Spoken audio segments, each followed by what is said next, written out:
Hey Collective, we are doing our nails, talking about current events and politics once again. So if that is not your jam, go ahead and feel free to skip this video. But if you have been on the internet at all recently, I imagine in any country, yes, kitten, you already had tuna. Doing my nails, I don't want to put nail polish remover in your face. Um, But if you've been on the internet at all, then you are aware of what happened here in the States, and I imagine it's not dissimilar in other spots around the world. But I just wanted to talk about it because, one, it hit me really hard in a surprising way. Hey, kitten. And I'm seeing a lot of misinformation, and I am still recovering from the sickness, whatever it is, whatever I caught, so don't mind me. But the misinformation that I'm seeing going around, or disinformation, either or, and from the left side of the spectrum, because I don't know if anybody on here has gotten a load of my Instagram, but I lean left. And so I'm seeing the left side of the table's reaction to, the speculation around the shooter and I guess the assailant. I don't really know what the content guidelines are on here on what words I can and can't use, so it might be vague. But for the assailant, I'm seeing a lot of speculation that, like, they're a professional and, they've got all this training and whatnot because it was 200 yards away and yada yada yada. And that just tells me you've never picked up a weapon in your entire life. You've never been to the range. You don't know anything about weapons. And while it's possible that this person has a background in a profession that uses weapons, they could be part of the military, they could be an LEO, something like that. A 200-yard shot is something you can learn at a range in a day. Mostly because, like, you're not working with the adrenaline of taking a life and a stationary target and so forth. But 200 yards with a scoped long weapon, that's nothing. I used to have a 6.5 Creedmoor Ruger hunting rifle with a really basic, I think it was like a velocity scope or something like that. And I could reliably hit a plate out to 1,000 yards. It was bore sighted, it was really, really accurate, and that's the way it came out of the box. And I think the conversation we need to start having is how easy it is for a civilian to become deadly, like someone you would expect to see in like a movie or something. And it's interesting, like, how I've been able to detach from, I don't know, I guess a more moderate, quote unquote, centrist approach, and I've been able to re-establish my very swayed left roots. And, as part of all that, leaving weapons in my past is the right move for me. And I think they're still in possession of a family member, and I'm not happy about it. I really would just like to recover those and snag the cash and just be done with it. But it's complicated. Anyway, I became a bit of an enthusiast after going through a DV situation. And part of the reason is because after we broke up, like I still had to live there for 3 months. And it wasn't until we broke up and I was looking for a new place to live that he purchased a weapon. And it was terrifying. It was terrifying with him being the only one that had a weapon in the home, that he was an alcoholic, and he would bring it out. Like, he'd be drunk and bring it out and just rack it over and over and over again. It was horrifying. And that was a really, really difficult part of my life. And interestingly enough, because there's like, at least in my experience with PTSD and complex PTSD and so forth, there's like a delayed response that this stuff doesn't catch up to me until like many, many years later. Because it wasn't until, I want to say 3-4 years after we broke up, and I had been living on my own and blah, blah, blah, that I had started going to a range on a weekly basis, and I amassed a significant amount of weapons all at once, because there was a family member giving them to me, which my understanding is legal in the state we're in, like between blood family, but I really like have some feelings about that law now. And nobody seemed to question that I was going to a range on a weekly basis. I was taking tactical self-defense courses, like learning how to shoot in the dark, how to operate a strange weapon in the dark that I'd never seen before successfully, and learning the inside and outs of different calibers and models and blah blah blah. And I mean, there was also a point in time where I was considering going hunting. Like, I got my hunter's ed and everything like that because I like elk. But since then, I've found a butcher shop that reliably has elk in stock, so problem solved. It's actually much cheaper that way. And I don't know. It's a really complicated roundabout way to say these are not necessary in civilian hands. And that, like, anybody who I have not talked to in a while would probably be very surprised to hear me say that, given how, like, enthusiastic I used to be about weapons. And a big reason for the change of heart is just seeing so many statistics and my own experience, whatnot, that having those in the home at all are what makes everything unsafer.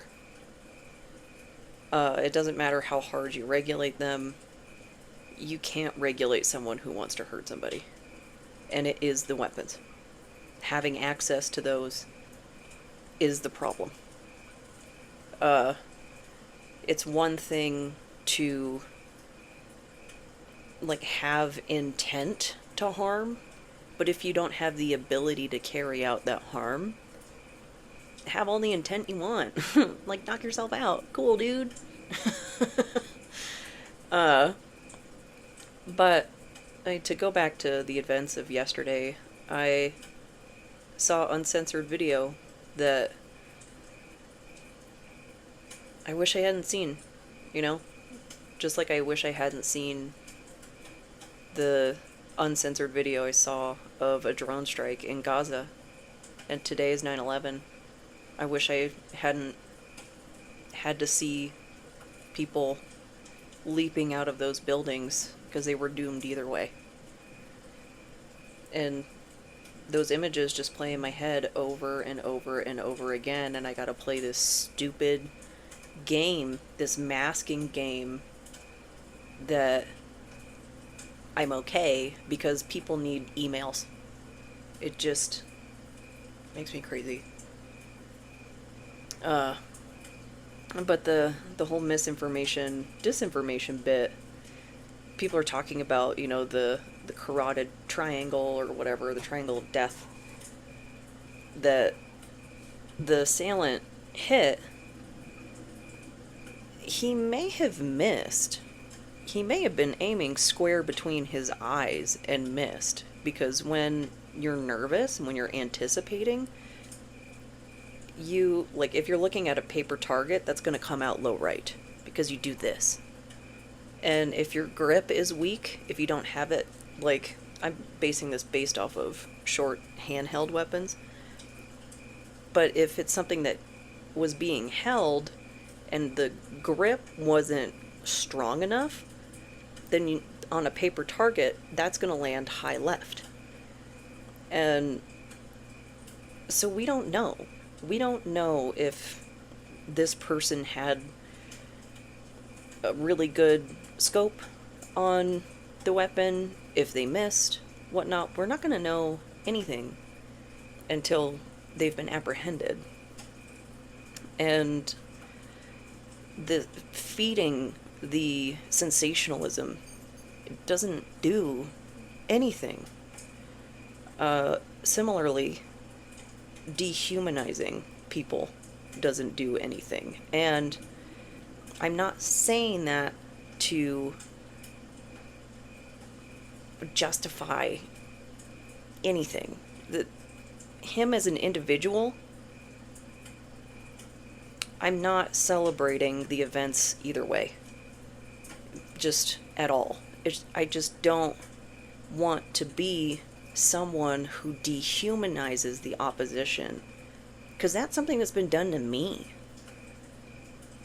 When I've been mistreated in the workplace, when I've been abused in my home, it's because I wasn't being seen as human, and I refuse to be that kind of person.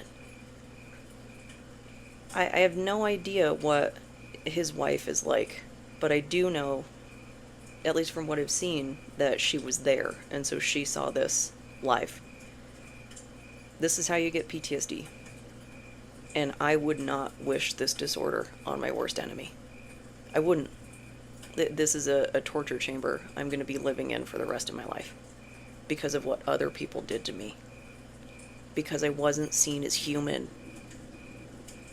And I'm not going to stoop to that level. My first thought when everything was coming out, like, shortly, like, just at the beginning, and hadn't seen any footage to know that, like, oh, he wasn't going to make it. He lost all of his blood volume instantly. Or at least as close to instantly as you can get. And there's the fog. The brain fog. I'm trying to recapture the train of thought. Oh, but first initial reports, my first thought was thoughts and prayers. And I kind of had to recoil at myself, like, I don't want to be like that. I wasn't proud of that. I don't want this world to harden me like that. Because he's a casualty of the violence he promoted. And of the intolerance that he spread. And I mean, I'm sure you can tell from my hands that I'm a white woman. And being white has never saved me from being a woman. It's never saved me from living with mental and chronic illness. And I'm not going to sit here and pretend like I know what it's like to be Hispanic, Black, or trans in America. Some people that he expressed open vitriol towards. And the Asian community as well. I saw, like, just a slur that he used that I haven't heard in years.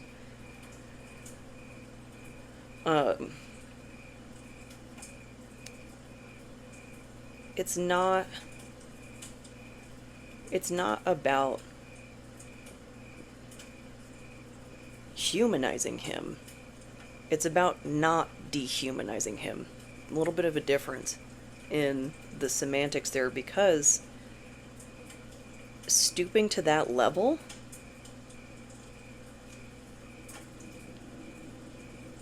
who benefits from that? What are we accomplishing? It it's kind of like, I don't know if this is an exact one-to-one comparison, but I hope this tracks. It's kind of like expecting guilt tripping to work on a narcissist. It's not going to work. It's a waste of time. The only thing that will work on somebody with an antagonistic personality is accountability that's imposed on them. There is absolutely no reason to wait around as if they will take that accountability themselves. You will be waiting forever.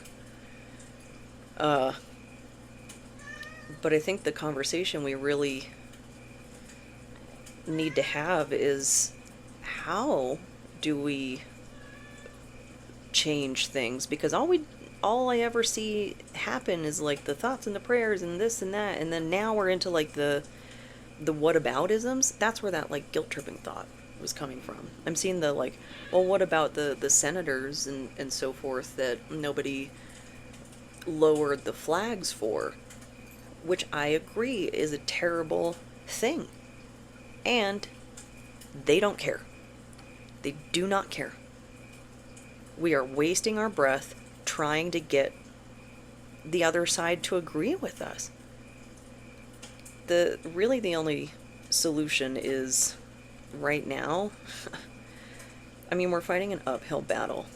I think more candidates akin to Mamdani, like in the mayor in New York, and that's a tough prospect to be looking at, you know, with the establishment Democrats and so forth.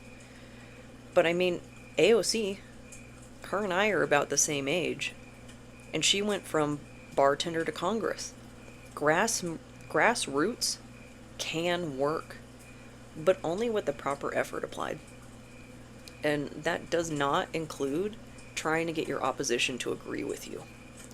We need to get more people who are on our side of the table to vote. And I feel silly saying that. I really do. Especially with everything that's going on with the profiling stuff that just came out of SCOTUS that they're allowing, which, oh my god. It feels really hopeless right now. And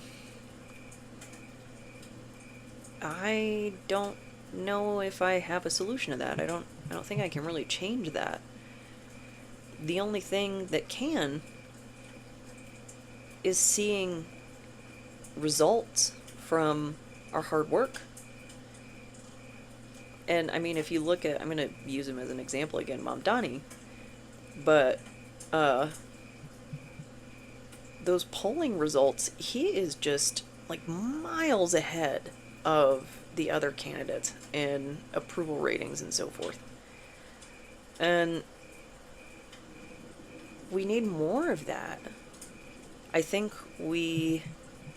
our progress is hindered by a two-party system, because it's a lot of just back and forth. It's like, you ever get stuck in the snow or something like that, and you have helpful bystanders, and they've each got their own idea of what should happen, and it just ends up keeping you in a rut. That's what I feel like we're looking at. And I don't know. I saw the pictures of Trump at the 9/11 memorial. He's had some sort of medical event. I don't know what, but it's significant, whatever it is. And The conspiracy that I'm leaning into is that video that it looks like one of his fingers disappeared. That's really concerning to me. Like, with how advanced deepfake is now, how he, I think, recently rolled back some protections for it. And, or there's some regulations and so forth. But that, someone was really eagle-eyed. That doesn't look right. But the time we're wasting on is the assailant from yesterday. Are they professional? Blah, blah, blah. You're just contributing to the sensationalism that isn't getting us anywhere. And that frenzy is what also hinders progress. It's not just the two-party system, it's how we're interacting with it.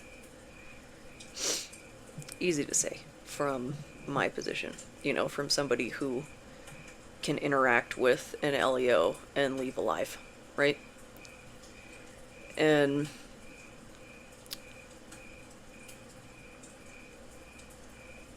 it's not gonna get fixed overnight. It didn't get broken overnight.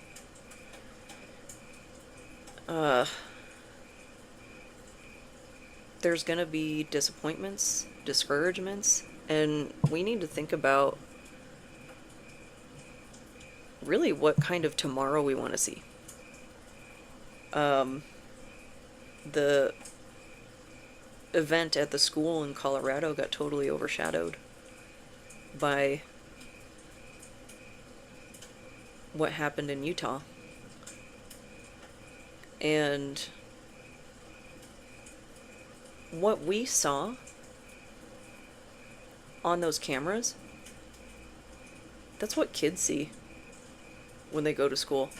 There just isn't a camera going. That's the difference. That's why we saw the disturbing and graphic loss of blood volume in an instant. Kids every single day in this country are seeing that happen to their friends. The only reason there's like a level of detachment from it is because we're not filming it. This has to stop. And the only way it's going to stop is if we impose something to make it stop. Like laws. I went to school during Columbine. Like right around when the first Matrix came out and they started banning trench coats and this and that. And of course there was a big reaction, and I'm not in favor of things like security theater, like the TSA. There has to be something we can do, though, without becoming Big Brother, micromanaging everybody's every move. And I mean, the thing to do would be to get rid of the weapons. And I'm so tired of hearing these, like, well, I have a constitutional, like, blah, blah, blah. I have a right to live. Those kids have a right to live. The masturbatory Rambo fantasies don't outweigh those kids' right to an education. Because, I mean, we have a tyrannical government right now, and where are these, like, constitutionalists? Come on. We all know that from the time the Constitution was written until now, not a single American could stand up to a drone. The Second Amendment is moot, and it's because of the advancements in weaponry. And we gotta stop kidding ourselves that operating under a document that was written 200 years ago by white male slave owners is sane. Like, think about that. It sounds like a Black Mirror episode. That's insane. I don't know why we're upholding this. It needs a complete overhaul. There's so much in there that is wrong. Like, I don't have the right to vote. What I have is the right to not be discriminated against while I'm voting. The only people that have an implicit right to vote are white men. And possibly straight white men. And we get so caught up in this, like, both sides crap. And the people who are at fault of that are the left. It's the Democrats. That we need to stop worrying about decorum and get dirty. Like, be willing to bare knuckle box in the respective, like, administrative realm. Because the other side is changing rules as soon as they come into power. And that's why things like this are happening. Because we weren't willing to do what needed to be done the way that they are. To fight for our agenda the way that they are. And I understand the desire for honor, for decorum, and I can't remember, I keep seeing this quote, but I can't remember who said it, but it's like pacifism or turning the other cheek is contingent on your enemy having a conscience, which they don't.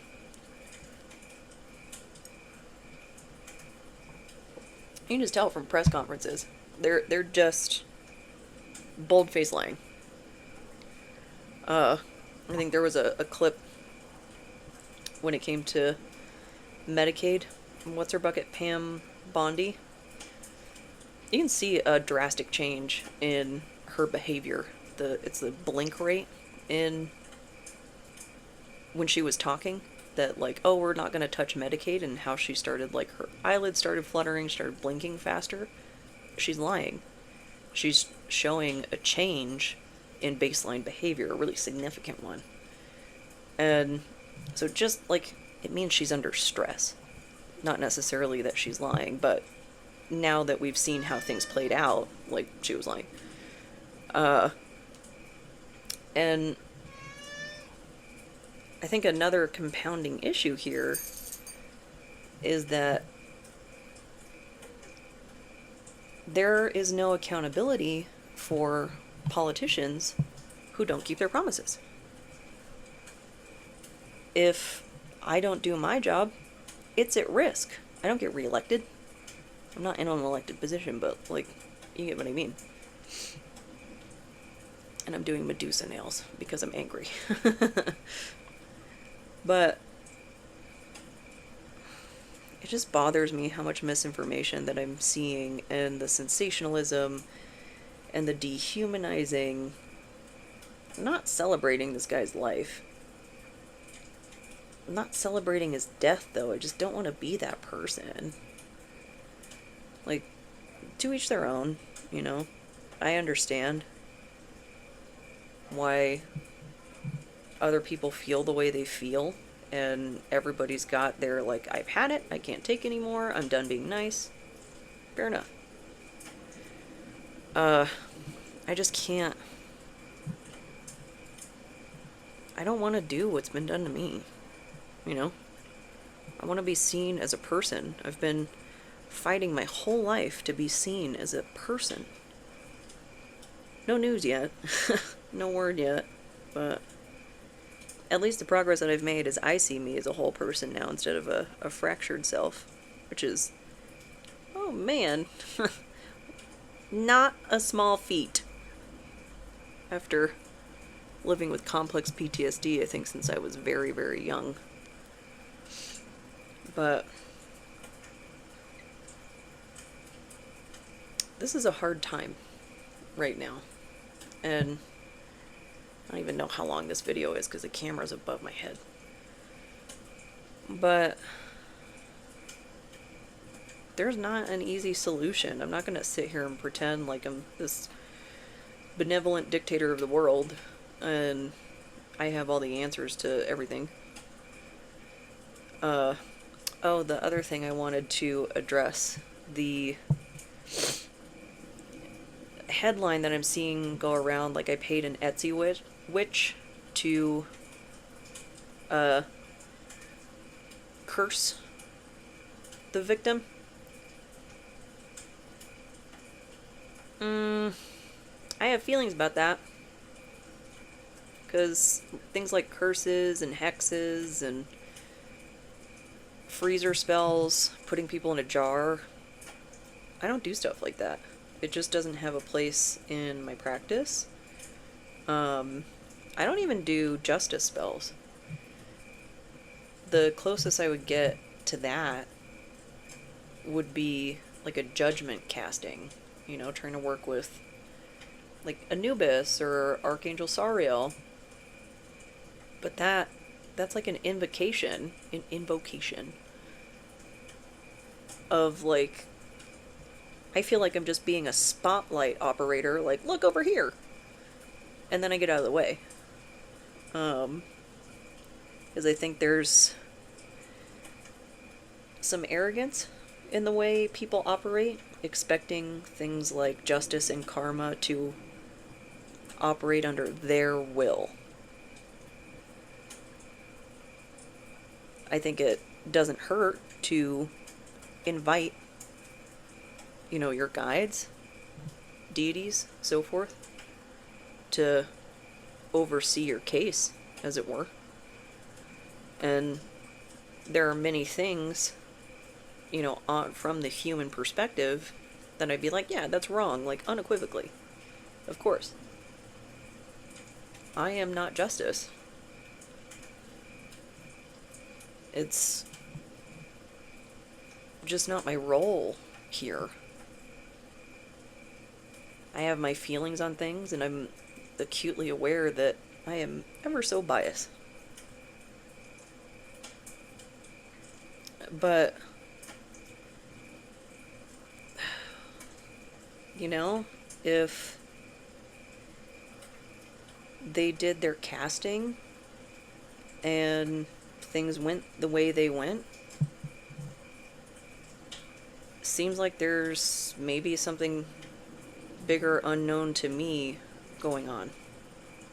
Now, I'm absolutely not condoning, encouraging anything of the sort, but if you call upon the divine forces and then something like that happens, they're able to see things we can't see. And just knowing the kind of person he is, I don't know. I don't know what kind of harm he could have done with his influence. That's beyond my understanding. And like I said, I'm not celebrating either way.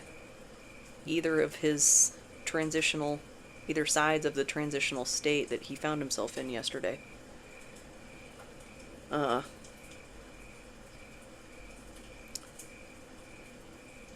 It's really complicated. You know?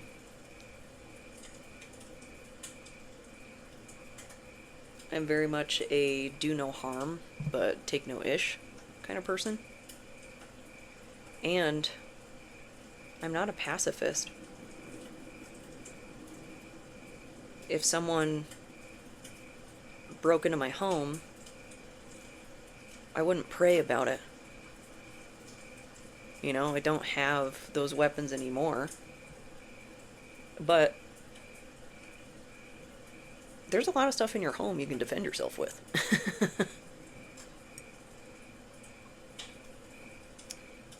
You know, it could even be your keys in your pocket, you know? Or a hot candle with wax. I don't know. But I think I've even seen people on the right saying, you know, it's war, it's civil war. You guys don't want that. the horrors of war are really overglorified by Hollywood.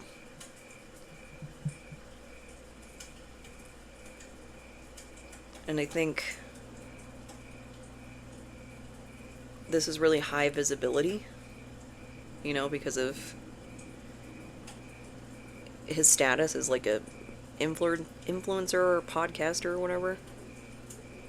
But that's another consideration for the disinformation that I'm seeing go around. Like the lack of security. It's because he was an influencer, not a politician. That, and he was, I think it was like near a school or something, like a university. Like why would he have the same detail as like a world leader or something? He wouldn't. And he wouldn't even have like Secret Service or anything like that. It'd be like privately hired security companies. And I think I saw some police officers there when he was being carried away. But that might have been just, you know, they got a permit for the event and so forth. And so, of course, there's going to be local law enforcement that shows up.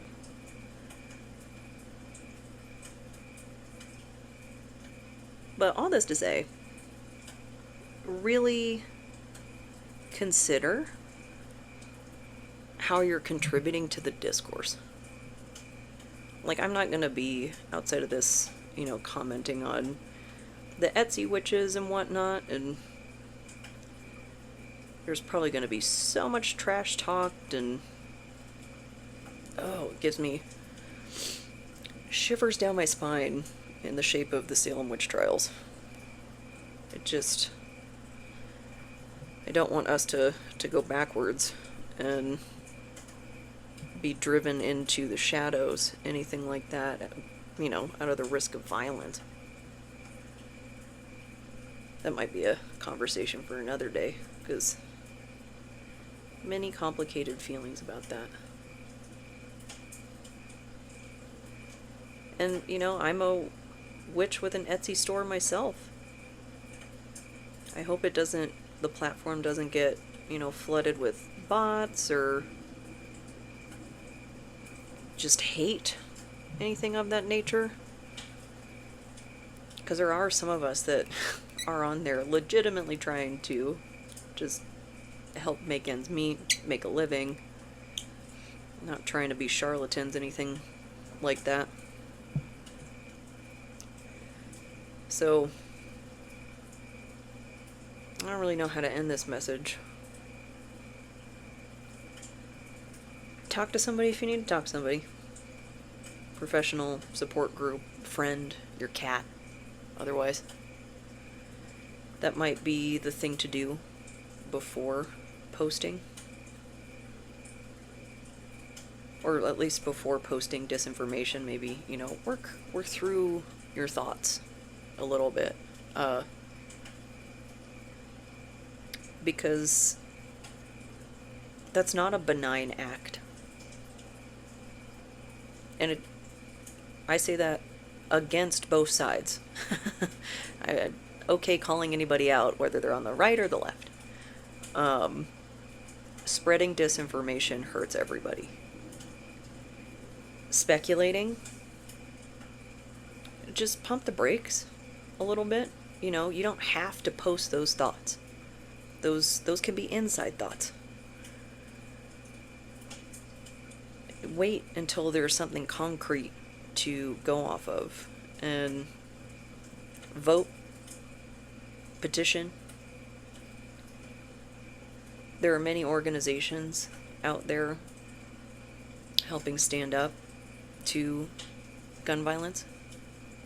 I think we're long enough in the video that I can actually use the word. They might have recommendations of, like, how can you help? And there's got to be a ton of organizations. I can't think of any off the top of my head. And self-care. if we want a better tomorrow, we have to do better today. Be safe, and I hope this helps.